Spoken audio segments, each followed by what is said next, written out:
There's a particular kind of quiet that settles into a man when he finally stops asking to be loved. Not the angry quiet, not the sulking quiet, but the kind that feels like a door closing somewhere deep inside you, and the lock turning, and no one even hearing the click. This is a story about that quiet. About the Saturday morning my younger brother typed 17 words into our family group chat that ended 3 decades of me bending over backwards for people who never once bent an inch back. About the Sunday that followed, when the same people who told me I'd ruined the air at a backyard gathering walked through the glass doors of a building they didn't know I owned and discovered that the man they'd spent their whole lives calling a loser had been carrying them the entire time. My name is Cassius Vale. I'm 32 years old. I live in Charleston, South Carolina, in a house I paid cash for 3 years ago, and until that Saturday in late April, not a single member of my family had ever set foot inside it. I grew up the oldest of 3 boys in a small brick ranch house off Route 17. My father, Wendell, drove a delivery truck for a regional grocery distributor for 41 years before his back gave out. My mother, Lorraine, worked the front desk at a dentist's office and never missed a day, not even the week her own mother died. They were the kind of parents who believed in hard work the way some people believe in God, and they passed that belief down to me the way other families pass down silver spoons. The problem was, they only passed it to me. My middle brother, Denton, was 3 years younger and born beautiful. I don't say that lightly. He had our mother's cheekbones and our father's easy laugh and a way of walking into a room that made people forget whatever they'd been talking about. Teachers loved him. Coaches loved him. Our grandmother, Mimi, used to pinch his cheeks and say, "This one's gonna be on television someday." And she'd say it right in front of me like I was a lamp. My youngest brother, Oren, came along when I was 7, and by then the pattern was set. The house had 2 categories of people: Denton and everyone who served Denton. Oren learned it faster than I did. By the time he was 9, he was already an expert at trailing behind Denton with that same easy grin. A little echo, a little shadow, collecting the scraps of attention that fell off the main plate. I learned something different. I learned that if I fixed the broken things, people left me alone. So that's what I did. I was 11 when I rewired a lamp in the living room because my dad couldn't figure it out. I was 13 when I replaced the disposal under the kitchen sink with the unit I bought at the hardware store with lawn mowing money. I was 15 when I crawled under my mother's sedan in the driveway in the middle of July and changed the starter because a mechanic had quoted her $400 she didn't have. My father watched me from the porch with a glass of sweet tea and said, "Boy, you were born with a wrench in your hand." He meant it as a compliment. I took it as an identity. I became the fixer. The one with the grease under his nails. The one you called when something was broken and didn't call when something was celebrated. Denton got a football scholarship to Clemson. Full ride. My parents took out a home equity line of credit anyway to pay for the extras, which turned out to mean they used convertible, a fraternity membership, and a series of spring break trips to places I'd only seen on postcards. When the line of credit got maxed and the payments ballooned, my father sat me down at the kitchen table.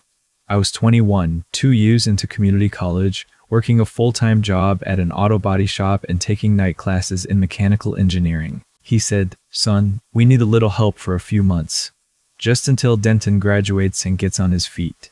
I wrote him a check that night for $2,600. Then I wrote one every month for the next 18 months. Denton graduated without a job, moved home, and spent the next year figuring out his next move while I kept writing checks.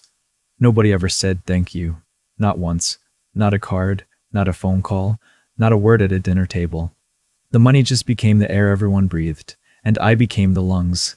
I finished my engineering degree at 25. By then, I'd already started a small side business in my apartment. I designed a retrofit kit for aging HVAC systems in commercial buildings, a little control board that cut energy costs by almost a third and paid for itself inside a year. I sold the first 12 units out of the back of my truck. The next year, I sold 400. By 28, I had 6 employees, a warehouse, and 3 patents.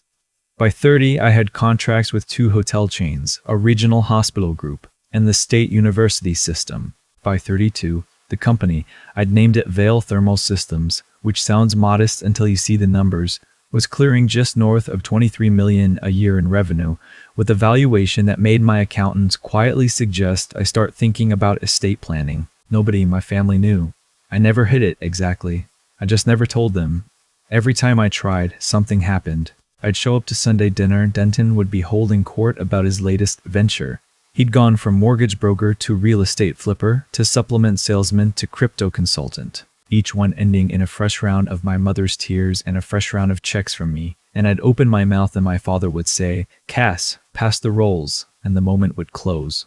After a while, I stopped trying. I bought my parents' mortgage in secret.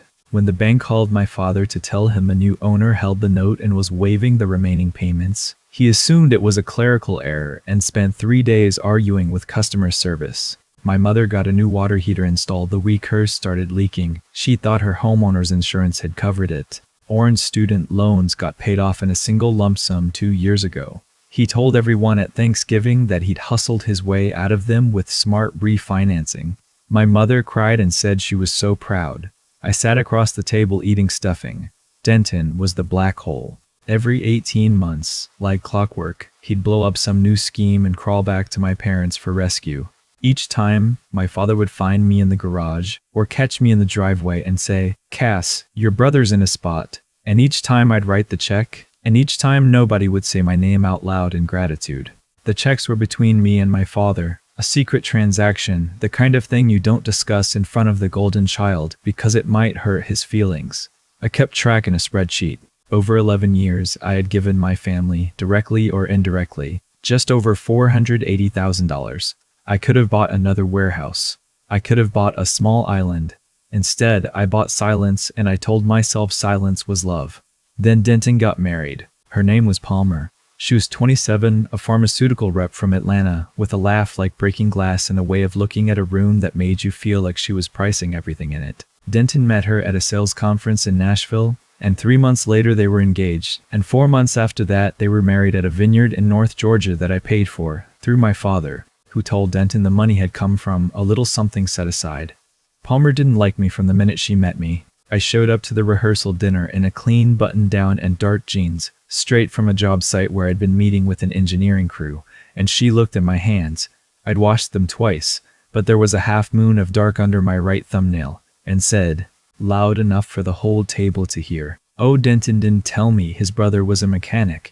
She said the word the way other people say cockroach. My mother giggled. My father cleared his throat. Denton grinned and said, "Cass works with his hands. Family trait, I guess," skipped me. Orrin laughed and said, "Lucky you." I said nothing. I ate my salad. That was 10 months before the group chat. In the months after the wedding, Palmer settled into her new role as Denton's wife the way a queen settles into a castle. She redecorated their rented townhouse, which I, unbeknownst to any of them, also owned, through a holding company that managed a small portfolio of properties I'd bought over the years, and she took over the family group chat like it was her personal publication. Sunday dinners shifted to their house. Holiday plans ran through her. My mother, who'd spent 32 years running Christmas with military precision, suddenly deferred to Palmer on everything from the menu to the seating chart. It was like watching a coup in slow motion, and nobody fought it, because Palmer was beautiful, and Denton was happy, and happy. Denton was the only son the family ever orbited. I was invited to things less and less. At first I told myself I was imagining it. Then I started keeping track. Easter, not invited. Told about it afterward. Mother's Day brunch. We didn't think you'd want to drive up. Father's Day, invited, then uninvited the morning of, because Palmer's parents are coming and the table's getting crowded.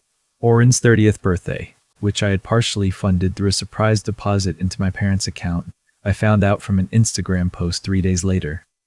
I didn't say anything. The quiet man with the wrench didn't complain. He just kept fixing things. Then came the Saturday of the spring barbecue. It was the last weekend in April. Denton and Palmer had bought a house 2 months earlier. Their first, they said, though of course I knew the down payment had come from my father, who had gotten it from a bonus check I'd slipped him, and they were hosting what Palmer called the Vale family inaugural spring gathering. She'd sent out a formal invitation 4 weeks earlier, a tasteful cream card with gold lettering, and I'd received mine along with everyone else. I'd RSVP'd yes. I'd even bought a gift. A custom wrought iron house number sign made by a blacksmith in Mount Pleasant with their new address and hand-hammered numerals. The gift sat on my kitchen counter that Saturday morning when my phone buzzed. It was the family group chat. My mother, my father, Denton, Orrin, Palmer, and me. 6 people. I was in bed reading the news, my dog Banjo asleep across my feet. The message was from Denton. Hey Cass, been thinking, don't come to the barbecue today.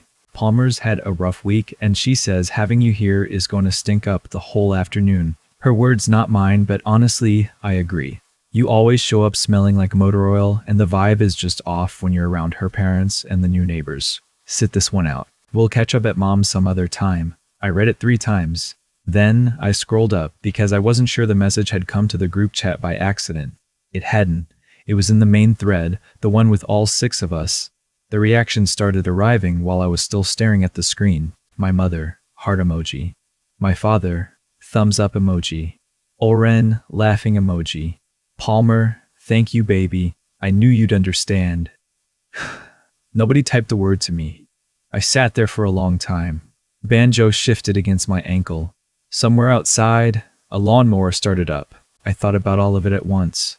The wedding I'd paid for, the house she was grilling in, the townhouse they used to live in, the mortgage on my parents' ranch, the $480,000, the custom iron gift on my counter, the rehearsal dinner salad, the Father's Day uninvite, the 32 years of wrench in hand. And something inside me didn't shatter. It just clicked shut. Like a door, I typed one word, understood. I put the phone face down on the nightstand. I got up, I made coffee, I took Banjo for a walk along the Battery as the sun came up off the harbor, and somewhere around the seawall, watching a shrimp boat slide out toward open water, I made a decision that I should have made a decade earlier. I was going to stop fixing things, not dramatically, not with a speech. I was just going to stop. Every invisible hand I'd put under my family for 11 years was going to lift, one finger at a time, and whatever fell was going to fall. I got home by 8:30. I called my attorney, Maribel Ostrowski, who'd been with me since the company was still running out of my apartment. I caught her on her cell at a soccer game. I said, Mary, I need you to put together a full audit by Monday morning. Everything I'm carrying for my family. The note on the Route 17 property. The townhouse LLC. The standing transfers to my father's account. All of it. I want a list, and I want it on my desk before 9. She was quiet for a second. Then she said, Cass, are you okay? I said, I've never been better. I spend Saturday afternoon at the office. I don't usually go in on weekends. I've got a good team, and I try to protect their time by protecting mine. But that day, I sat in my corner office on the 7th floor of the Vale Thermal Building on East Bay Street, and I worked through every file Maribel's paralegal was pulling for me. The mortgage, the townhouse, the 3 credit cards I quietly paid off for Denton over the years, the signature loan I'd co-signed for Orrin when he wanted to buy a boat, the automatic monthly transfer of $3,200 that went into my parents' checking account and had been going in every month for 7 years. By Sunday morning at 7 a.m., I had signed paperwork ready. I'd called in favors. I had a compliance officer at my bank waiting. I had a servicing agent at the mortgage company on standby. I had a title agent lined up for the townhouse. And at 9:15 Sunday morning, while I was on my second cup of coffee in my office, my assistant Perla buzzed me from the lobby. Mr. Brilla buzzed me from the lobby. Vale, there are 2 people here without an appointment. A Mr. Denton Vale and a Mrs. Palmer Vale. They're saying it's a family emergency. I set my cup down. Send them up. Here's the part I want you to picture carefully. My office takes up the corner of the 7th floor, floor-to-ceiling glass on 2 sides, looking out over the harbor on one and the church steeples of downtown on the other. The walls are quiet gray with white oak trim. On one wall, a series of framed patents, my patents, in black museum frames. On another, a photograph of my first warehouse, the one I rented when I had 3 employees. On the shelf behind my desk, a small row of industry awards I'd won over the years, the kind of thing I never mentioned at Thanksgiving. The desk itself is a single slab of live-edge walnut I had made in Asheville. Behind it, a view of the Ravenel Bridge that people fly in to see. Denton and Palmer walked in. Denton was wearing his Sunday best, which for him meant a pink polo and boat shoes. Palmer was in a sundress and heels, with sunglasses pushed up on her head and a coffee in one hand. They got 3 steps into my office before Palmer stopped walking. I watched her eyes do the math, the desk, the patents, the view, the awards, me, in a charcoal suit, no tie, sitting behind 3 monitors with the morning light coming off the harbor behind my head. She said very quietly, What is this?" Denton had gone a color I'd never seen on a human face before, somewhere between gray and green. His mouth was open. He looked at the patents. He looked at the awards. He looked at my suit. He looked at my name on the wall behind me, Cassius Vel, founder, in brushed steel letters the size of his forearm. He said, "Cass, what you work here?" I said, "I own it." The silence that followed had weight. It pressed down on the carpet. Palmer's coffee cup started to shake in her hand. She set it on the edge of my desk, very carefully, like she was diffusing something. I let them stand. I did not offer them a seat. Finally, Denton said, "We came because Dad's mortgage got canceled this morning. The bank called. They said the note was being called due and the terms were changing and he doesn't know what to do. And Palmer and I, we got a letter too, about our house, something about the holding company that owns the land underneath it. We came to see if you knew anybody who could help. Mom said you knew people." I almost laughed. I didn't. I said, "Sit down." They sat. I opened the folder on my desk. I turned it around and slid it across to them. I said, "This is every financial arrangement I have underwritten for this family over the last 11 years. Page 1 is the mortgage I bought on Mom and Dad's house in 2017. Page 2 is the home equity loan I paid off in 2019. Page 3 is the auto loan for the Tahoe Dad drives. Page 4 is the boat loan I co-signed for Oren. Page 5 is the townhouse on Gadsden Street that you two lived in before you moved. That was mine. Page 6 is the $3,200 a month that's gone into Mom and Dad's checking account every month since 2019. Page 7 is the list of credit cards I've paid off for you, Denton, since your wedding. Page 8 is the wedding itself. Page 9 is Oren's student loans. Page 10 is the custom iron house number sign that's still sitting on my kitchen counter. I paused. Page 11 is the new loan agreement for the land your house sits on. That one you haven't seen yet. I bought the lot from the previous owner 4 months ago as a favor to Dad, who was worried you two couldn't afford the full cost. You leased the land from my holding company. That lease is month to month. Palmer made a sound. It wasn't a word. Denton said, "Cass." I held up one hand. "I'm not finished. Yesterday morning at 8:14, you sent a message to our family group chat telling me I wasn't welcome at your barbecue because I would stink up the afternoon. Mom liked it. Dad liked it. Oren laughed. Palmer thanked you. Nobody defended me. Nobody asked if I was okay. Nobody said a word. And I realized something, sitting in my kitchen with my coffee. I realized that I have spent 32 years of my life being the one who fixed things for people who did not think I was good enough to eat a hamburger with. And I realized that every single dollar I've given this family has been a dollar I've used to buy a seat at a table, and that seat has never been mine. It's been rented, month to month. Like the land under your house.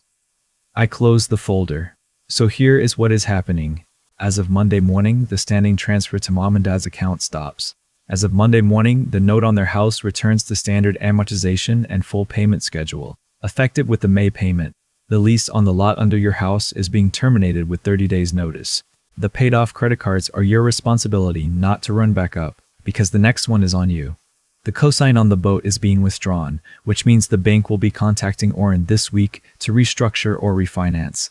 The custom house number sign is going to the Shelter thrift store on King Street, where someone who appreciates handmade things can buy it for $40. Palmer had both hands over her mouth. Denton was staring at the folder like it was a snake. I stood up. I said, "You can see yourselves out." Denton finally found his voice. It came out small. "Cass, please. I didn't know. I didn't know you. I didn't know any of this. If you had just told us." I looked at him. My brother, the beautiful one, the one our grandmother used to say would be on television someday. I said, "Denton, I've had dinner at Mom and Dad's house every other Sunday for 11 years. You have sat across from me 400 times. I have never once heard you ask me what I do for work." He opened his mouth. He closed it. I said, "Go home." They went. The phone calls started within the hour. My mother first, sobbing, not about the money but about being embarrassed. What was she going to tell the neighbors? What was she going to tell her sister? Why hadn't I said anything? Why had I made them look like fools? My father next, angry in that quiet way he got when the world didn't make sense to him, asking if this was a joke, asking if I was punishing them, asking what kind of son does this to his own parents. Orrin, confused and whining, wanting to know why I was taking it out on him when he hadn't even been at the barbecue. Denton again, twice, both times crying. Palmer texted once, a long message, and I deleted it without reading past the first sentence, because the first sentence called me sweetie. I didn't answer any of them. Monday went by, Tuesday went by, the paperwork did what paperwork does. The transfers stopped, the letters went out. The lease termination was hand-delivered. The credit cards froze themselves. By Friday, my mother showed up at my office in person. Perla called up and asked if I would see her. I said yes. She came into my office holding a Tupperware of banana bread. Her hands were shaking. She had aged 5 years and 5 days. She sat in a chair Denton had sat in, and she cried for a long time before she spoke. Then she said, I didn't know. I really didn't know. Cass, I'm so sorry. I'm so sorry. I said, I know, Mom. She said, why didn't you tell us? I thought about that for a long time before I answered. I said, because I shouldn't have had to. She cried some more. Then she said, what can I do? What can I do to make it right? I got up. I walked around the desk. I sat down in the chair next to hers, not across from her. I took her hand. I said, Mom, I love you. I'm not cutting you out. I'm not cutting you out. I'm not cutting you the transactions. The mortgage is going back to standard payments, but the payments are manageable. I'm not foreclosing on my own mother. The Sunday dinners, if you want me there, I'll come. If you don't, I won't. But I'm done being the checkbook. I'm done being the one who fixes things in secret so that Denton can stand up at Thanksgiving and take credit for a life I paid for. I'm 32 years old, and I have never once heard any of you say my name with pride, and I am done buying it. She said, your name has always made me proud. I said, then say it out loud sometime, without a check in your hand. She left the banana bread on my desk. I ate a slice. It was good. The months after that were the strangest of my life, because nothing I had expected to happen happened. Denton and Palmer moved out of the house on the leased lot within 30 days. They moved into a rental apartment in West Ashley. Palmer filed for divorce 4 months later. She'd stayed just long enough, I think, to make sure there was nothing left to extract, and when she realized there wasn't, she left. Denton took it hard. He started going to a counselor. He got a job, a real job, at a commercial real estate firm, entry level, $45,000 a year. He called me after his first month and told me about his boss, a woman named Riva who'd made him answer his own emails and fetch his own coffee, and he laughed about it in a way I hadn't heard him laugh since we were kids. Orrin refinanced the boat and picked up a second job. He hated me for about 7 months, and then, one Tuesday, showed up at my office unannounced with 2 coffees and asked if he could take me to lunch. I said yes. He paid. He cried a little at the table. I told him I forgave him. I meant it. My father and I took the longest. He's a proud man, and proud men don't know what to do when the floor they've been standing on turns out to have been someone else's back. We didn't talk for almost a year. Then one Sunday in February, he showed up at my door with a toolbox and asked if I'd help him fix a leak in his kitchen sink. I laughed out loud. I drove over. We fixed it together. He asked me, while I was under the cabinet, what I actually did for a living, and I told him, and he listened for an hour. When I finished, he said, "Son, I had no idea. I am so goddamn proud of you." And then he cried, right there on his own linoleum floor, and I let him. And I didn't say a word. Mimi's old line came back to me while I drove home that night. This one's gonna be on television someday. She'd said it about Denton. She'd been wrong. She'd been looking at the wrong grandson the whole time, and so had everyone else. But the strange thing was, I didn't need to be on television. I never had. I'd only ever wanted what I finally got that night in my father's kitchen, with a pipe wrench in my hand and a man I loved crying at the counter, to be seen. Just once. On purpose. By someone who knew what they were looking at. The quiet that settled into me after the group chat never left, but it changed shape. It stopped being the quiet of a door closing and started being the quiet of a house at rest. The wrench stayed in my hand. That part of me was never going to go away. But for the first time in my life, I was using it for me, and I never, ever again wrote a check to buy a seat at a table that wasn't mine.